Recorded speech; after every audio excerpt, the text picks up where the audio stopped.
Books that स्पीकमध्ये तुम्हा सर्वांचं स्वागत आहे. मराठी बालभारती इयत्ता दुसरी 1979ची एडिशन. यातील एक गोष्ट, माकडाचं घर. गोष्टीचं वाचन आसावरी दोशी. उन्हाळा संपला, पावसाळा सुरू झाला. काळे काळे ढग आभाळात जमू लागले. वारा जोराने वाहू लागला. मुसळधार पाऊस सुरू झाला. पिंपळाच्या झाडावर एक माकड बसले होते. या मुसळधार पावसात ते पार भिजून गेले. गारगार वारा त्या माकडाच्या अंगाला झोंबू लागला. माकडाच्या मनात आलं, आपलं घर असतो तर मग घरात कसा छान बसलो असतो, पावसात असे भिजलो नसतो, वारा अंगाला झोंबला नसता. ते काही नाही, आता पाऊस संपताच घर बांधायचं.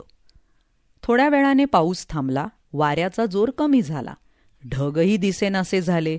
छान ऊन पडले. त्या उन्हात पानांवरचे पाण्याचे थेंब चमकू लागले. माकडाने आनंदाने अंग झाडले. पिंपळाच्या झाडावरून उडी मारून ते चिंचेच्या झाडावर गेले. चिंचेचा आंबटगोड पाला ते खाऊ लागले. त्यातच ते दंग होऊन गेले. या झाडावरून त्या झाडावर उड्या मारतच राहिले.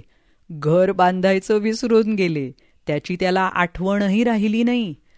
पावसाळा संपला, हिवाळा सुरू झाला. थंडी पडू लागली. हळूहळू थंडी वाढत गेली. कडाक्याच्या थंडीने माकड काकडू लागले. हु. माकडाच्या मनात आले, आपलं घर असतो तर. ते काही नाही, आता थंडी कमी झाली की कामाला लागायचं, घर बांधायचं. आता आळस करून चालायचं नाही. पण सकाळ झाली आणि ऊन पसरू लागलं की माकडाला मोठी मज्जा वाटे. ते या झाडावरून त्या झाडावर उड्या मारू लागले. फळं खाण्यात दंग होऊन गेले. घर बांधायचे विसरूनच गेले. थंडी गेली, उन्हाळा आला. हळूहळू ऊन तापू लागले. माकडाला ऊन सोसवेना. त्याच्या मनात आलं, आपलं घर असतं तर सावलीत कसा छान बसलो असतो. छे, ते काही नाही, आता ऊन कमी झालं की घर बांधायचंच. त्याने तसा निश्चयच केला.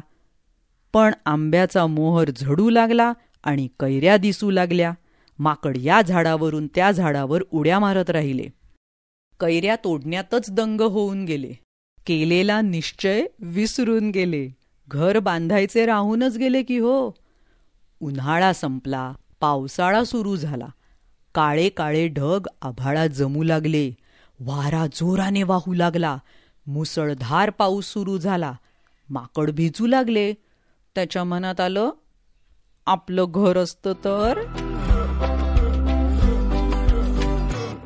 कशी गमतीशीर गोष्ट होती की नाही माकडाची.